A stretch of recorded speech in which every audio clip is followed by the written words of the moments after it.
Guys, tayo po ay magdidilig ng malunggay. Nakita niyo po yung aking ano. Ito, tubig. May malunggay dun. Kasi dati may malunggay dito. Tinabas ng mga nagbabas. Grabe oh, nakita niyo po ba yung cellphone ko? Nag-moist. Kasi sa sobrang init. Ayan. Habang walang pakas. Sayang kasi guys yung ano, yung malunggay. Malayo kasi ang bilihan dito ng mga pinagtsatsagaan ko kung magdilig.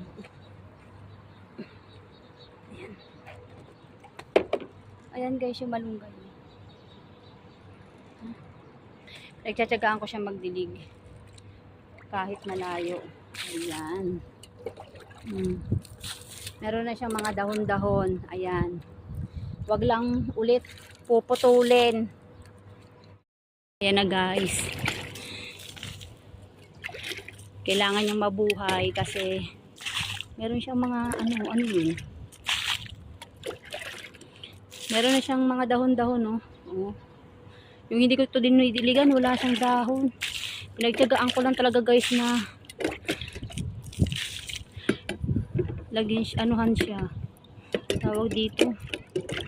Anuhan ng tubig kasi ako rin makikinabang na ito pagka nagkaroon siya ng dahon.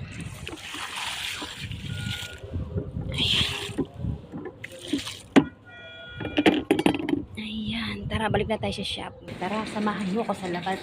Kukuha tayo ng halaman ng aming kapitbahay. Tara. Pero nagpaalam mo ako. Ayun o.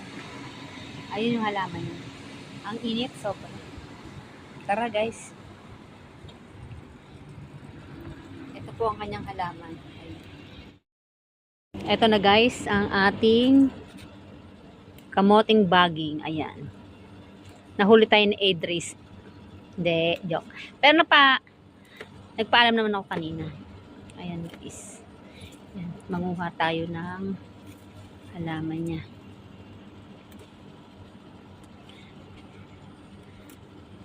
Hirap kasi dito ng mga tanim. Tapos, idalaga ko lang to o kaya i-ano ko siya. Yan.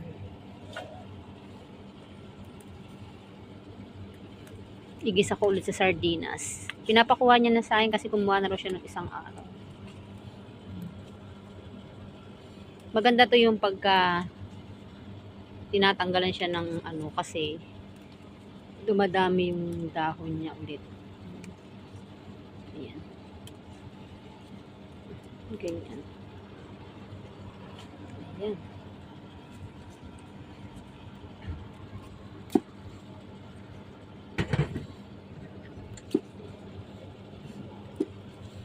Ayan guys, marami na tayong nakuhang dahon-dahon. Masarap tong ilaga tapos may bagoong ka, di ba? Ayan, bye. Ang dami ko na guys nakuha. Oh, bye. Salamat sa aking kape. Ito na po yung nakuha kong talbos doon. Nanghingi ako sa kabila. Salamat sa nagbigay. May pang-ulam na ako. May panggisa na ako.